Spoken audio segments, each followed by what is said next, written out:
일단 그 동체 스텔스 특수 코팅을 했는지 안 했는지는 그림만 보고는 알 수 없어요. 네. 그걸 했다라고 하니까 그럼 스텔스 특수 코팅을 했기 때문에 스텔스가 되냐?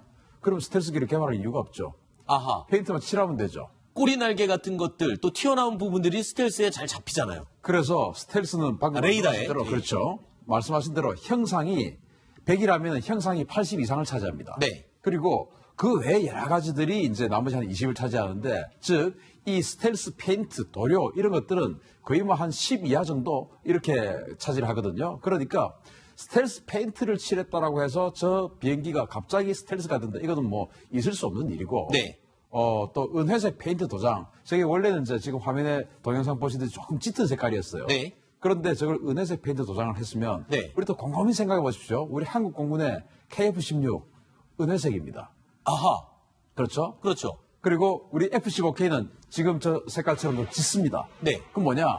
F-15K는 주로 야간 작전을 좀 염두에 두고 아하. 짙은 색깔을 한 거고, 네. KF-16은 주간 작전을 염두에 두고 저 연회색 색깔을 밝은 칠한 게, 색깔로 한 것이다. 그렇죠. 그러면은 저 전투기를 가지고 자기네들이 어떤 일을 할 건가라는 것이 저기에 나와 있는 겁니다. 네. 주간 작전을 좀 주로 하는 비행기를 아하. 좀 쓰겠다. 예. 그런 것이지 저걸로 인해서 모든 것이 뒤바뀐다. 이건 아니라고. 그렇군요. 그러면 이 점은 어떻습니까? 중국이 지금 자랑을 늘어놓고 있는 이 젠 16 전투기, 적에게 잘 탐지가 안 되는 능력과 더불어서요, 미사일 탑재 능력이 아주 획기적으로 업그레이드가 됐다라고 홍보를 하고 있습니다. 중국의 주장이긴 합니다만요.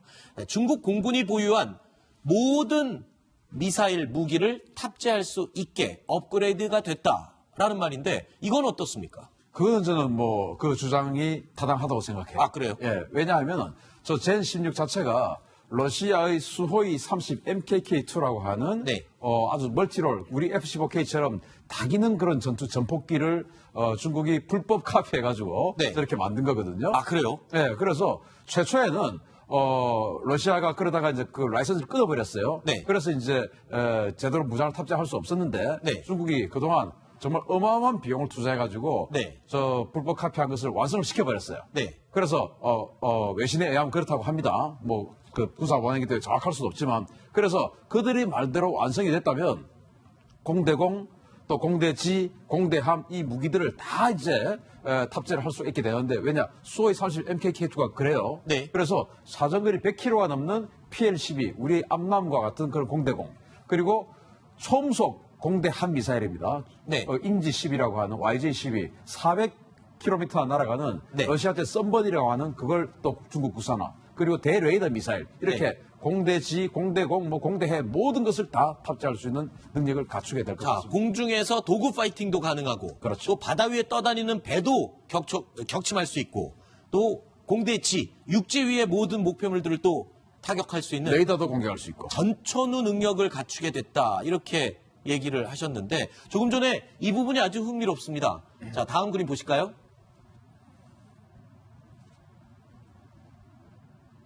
자, 다음 그래픽 보겠습니다. 자, 조금 전에 러시아 수호이 전투기를 복제한 거다라고 네. 했는데, 모양을 저희가 사진을 비교해보니까 거의 흡사하게 생겼군요. 똑같습니다. 러시아는 이제 수호이 27이라는 그 플랭크라고 하는 비행기를 만들었다가 그것을 가지고 계속 개량해 나갔는데, 수호이 27은 공대공 전문이에요. 그런데 공대공 가지고는 안 되겠다. 폭격도 하는 그런 멀티롤 전투기를 만들어야 되겠다 해서 만든 수호이 플랭크 시리즈의 두 번째가 바로 이 수호이 30 네. MKK인데, 그것의 멀티롤 격전판이 MKK2고 그걸 네. 중국이 수입해 가서 지금 국산화 시켜버린 겁니다. 근데 이렇게 복제를 하면 러시아에서도 기분 나쁘지 않을까요? 이거 좀 항의를 하거나 그럴 수는 없는 건가요? 당연했죠. 아, 근데 그래요? 중국이 수호이 30 MKK2를 한 100대 넘게 사갔어요. 그러니까 일단 고객은 고객입니다. 네. 근데 문제는 사가가지고 그걸 이제 완전히 분해가지고 뺏겨버렸죠. 그래서 러시아가 라이센스 끊고 이제 항의를 했는데, 중국이 무려 여기다가 20조 원 이상을 투자를 했다라고 해요. 그래서 중국이 젠 11이라고 수호이 27을 복제한 그 기술들 여기다가 대거 투입하고 자신들이 또 이제 발전해 나가는 전자기술 이런 것들 첨가해서 러시아 수호이 30하고는 비교는 조금 할 수 없겠지만 어쨌든 그에 근접하는 그런 비행기를 만들어버린 거죠. 뉴스탑10에서는 과거에 젠 20이라는 스텔스 전투기에 대해서 여러 번 소개해드린 바가 있습니다. 그런데 젠 16이 지금 등장을 하면서 조금 헷갈리기도 한데 젠 20 러시아가 굉장히 자랑하는 스텔스 지금 전투기잖아요. 중국, 예. 자, 그런데 젠 16과 젠 20은 그러면 뭐 어떤 용도가 많이 다른 건가요? 젠 16은 일단 지상에서 출격해서 강력한 폭장력을 가지고 사실 폭격을 주로 이렇게 하는 임무를 가지고 네. 있고 군함을 공격하는 임무 그런 것들을 하기 위해서 원래 중국이 러시아로부터 수입했고 그것을 이제 국산을 한 거고요. 젠 20은 우리가 알고 있듯이 스텔스입니다. 네. 그래서 기술적으로 공격을 한다든지 또는 적이 공격해온 것을 기술적으로 방어를 한다든지 그런 네. 제공 임무를 주로 하게 되죠. 그렇군요. 그리고 중국이 최근에 이 젠 20을 2인승으로 개조한다라고 또 소식통에 의하면 들리는데 맞아요. 2인용이 무슨 의미입니까? 원래 몇 인용인데 2인용으로 바꾸는 원래 거예요? 1인용이죠. 1인용인데 1인용인데 그걸 2인용으로 바꾸면 어떤 효과가 있냐면은 사람이 2명을 타면 당연히 공간이 줄어들어서 무장 탑재량이 줄든지 그렇겠죠. 연료 탑재량이 줄든지 이런 게 있겠죠. 네. 그런데 두 가지 측면에서 볼 수 있어요. 좀 나쁜 어떤 측면에서 보면은 중국이 기술이 안 돼가지고 만들어봤더니 1인승으로 만들어봤더니 기술이 안 돼서 한 명이 도저히 할 수가 없다. 아하. 그래서 한 명을 더 태워서 처리를 해야 되겠다. 네. 폭격 같은 거. 두 번째는 중국이 스텔스 전자전기를 만든다는 거. 아하. 왜냐하면은 전자전은 이 조종사 혼자서 할 수가 없거든요. 네. 미국의 그라울러도 뒤에 후방석에 그렇죠. 진짜로 전자전 하는 그 무장사가 타지 않습니까? 그것처럼. 근데 그라울러는 스텔스기가 아니잖아요. 그렇죠. 근데 여기 스텔스기에다가 만약에 전자전기를 만들어버린다 이건 무서운 일단 그 동체 스텔스 특수 코팅을 했는지 안 했는지는 그림만 보고는 알 수 없어요. 네. 그걸 했다라고 하니까 그럼 스텔스 특수 코팅을 했기 때문에 스텔스가 되냐? 그럼 스텔스기를 개발할 이유가 없죠. 아하. 페인트만 칠하면 되죠. 꼬리 날개 같은 것들 또 튀어나온 부분들이 스텔스에 잘 잡히잖아요. 그래서 스텔스는 방금 레이더에. 말씀하신 대로 그렇죠. 말씀하신 대로 형상이 100이라면 형상이 80 이상을 차지합니다. 네. 그리고 그 외에 여러 가지들이 이제 나머지 한 20을 차지하는데 즉 이 스텔스 페인트, 도료 이런 것들은 거의 뭐 한 10 이하 정도 이렇게 차지를 하거든요. 그러니까 스텔스 페인트를 칠했다라고 해서 저 비행기가 갑자기 스텔스가 된다. 이거는 뭐 있을 수 없는 일이고. 네. 또 은회색 페인트 도장. 저게 원래는 이제 지금 화면에 동영상 보시듯이 조금 짙은 색깔이었어요. 네. 그런데 저걸 은회색 페인트 도장을 했으면 네. 우리 또 곰곰이 생각해 보십시오. 우리 한국 공군의 KF-16 은회색입니다. 아하. 그렇죠? 그렇죠. 그리고 우리 F-15K는 지금 저 색깔처럼 좀 짙습니다. 네. 그럼 뭐냐?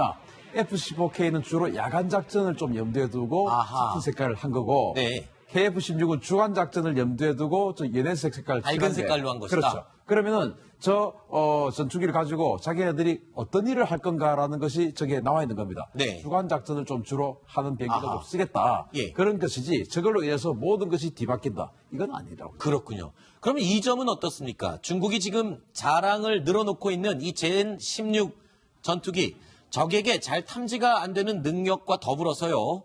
미사일 탑재 능력이 아주 획기적으로 업그레이드가 됐다라고 홍보를 하고 있습니다. 중국의 주장이긴 합니다만요. 중국 공군이 보유한 모든 미사일 무기를 탑재할 수 있게 업그레이드가 됐다라는 말인데 이건 어떻습니까? 그거는 저는 뭐 그 주장이 타당하다고 생각해요. 아, 그래요? 예, 왜냐하면 저 젠 16 자체가 러시아의 수호이 30 MKK2라고 하는 네.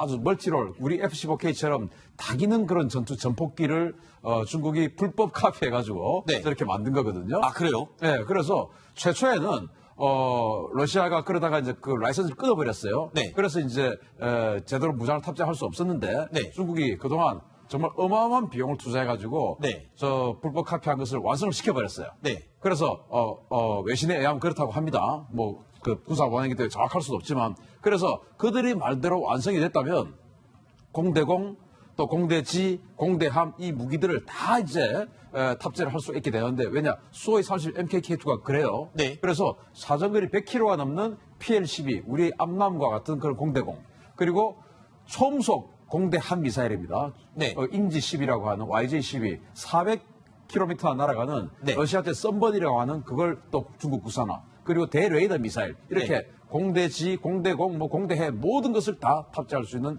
능력을 갖추게 될 것 자, 같습니다. 공중에서 도구 파이팅도 가능하고, 그렇죠. 또 바다 위에 떠다니는 배도 격침할 수 있고, 또 공대지, 육지 위의 모든 목표물들을 또 타격할 수 있는 레이더도 공격할 수 있고. 전천후 능력을 갖추게 됐다. 이렇게 얘기를 하셨는데, 조금 전에 이 부분이 아주 흥미롭습니다.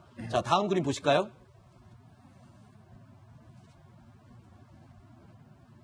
자, 다음 그래픽 보겠습니다. 자, 조금 전에 러시아 수호의 전투기를 복제한 거다라고 네. 했는데 모양을 저희가 사진을 비교해 보니까 거의 흡사하게 생겼군요. 똑같습니다. 러시아는 이제 수호이 27이라는 그 플랭크라고 하는 비행기를 만들었다가 그것을 가지고 계속 개량해 나갔는데 수호이 27은 공대공 전문이에요.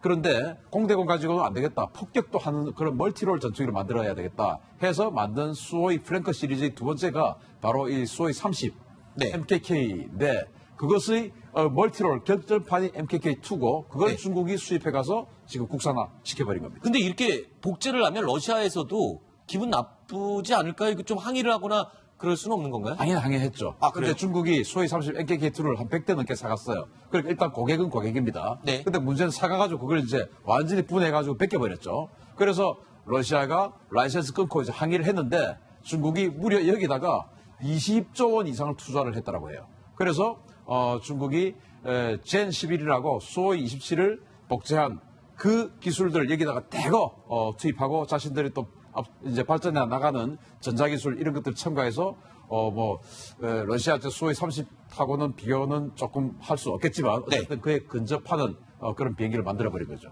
뉴스탑10에서는 과거에 젠 20이라는 스텔스 전투기에 대해서 여러 번 소개해드린 바가 있습니다. 그런데 젠 16이 지금 등장을 하면서 조금 헷갈리기도 한데 젠 20, 러시아가 굉장히 자랑하는 스텔스 지금 전투기잖아요. 전투, 예. 자, 그런데 젠 16과 젠 20은 그러면 뭐 어떤 용도가 많이 다른 건가요? 젠 16은 일단 지상에서 출격해서 강력한 폭장력을 가지고 사실 폭격을 주로 이렇게 하는 임무를 가지고 네. 있고 군함을 공격하는 임무 그런 것들을 하기 위해서 원래 중국이 러시아로부터 수입했고 그것을 이제 국산을 한 거고요. 젠 20은 우리가 알고 있듯이 스텔스입니다. 네. 그래서 기술적으로 공격을 한다든지 또는 적이 공격해온 것을 기술적으로 방어를 한다든지 그런 네. 제공 임무를 주로 하게 되죠. 그렇군요. 그리고 중국이 최근에 이 젠 20을 2인승으로 개조한다라고 또 소식통에 의하면 들리는데 맞아요. 2인용이 무슨 의미입니까? 원래 몇 인용인데 2인용으로 바꾸는 원래 거예요? 1인용이죠. 1인용인데 1인용인데 그걸 2인용으로 바꾸면 어떤 효과가 있냐면은 사람이 2명을 타면 당연히 공간이 줄어들어서 무장 탑자량이 줄든지 그렇겠죠. 연료 탑자량이 줄든지 이런 게 있겠죠. 네. 그런데 두 가지 측면에서 볼 수 있어요. 좀 나쁜 어떤 측면에서 보면은 중국이 기술이 안 돼가지고 만들어봤더니 1인승으로 만들어봤더니 기술이 안 돼서 한 명이 도저히 할 수가 없다. 아하. 그래서 한 명을 더 태워서 처리를 해야 되겠다. 네. 폭격 같은 거. 두 번째는 중국이 스텔스 전자전기를 만든다는 거. 아하. 왜냐면은 전자전은 이 조종사 혼자서 할 수가 없거든요. 네. 미국의 그라울러도 뒤에 후방석에 그렇죠. 진짜로 전자전 하는 그 무장사가 타지 않습니까? 그것처럼. 근데 그라울러는 스텔스기가 아니잖아요. 그렇죠. 근데 여기 스텔스기에다가 만약에 전자전기를 만들어버린다 이건 무서운 거가 되는 거예요. 그렇군요. 알겠습니다. 자, 중국이 대대적으로 홍보를 하고 나선 젠 16 다목적 전투기에 대해서 첫 번째 이야기로 알아봤습니다. 두 번째 이야기 이어갑니다. 만나보시죠.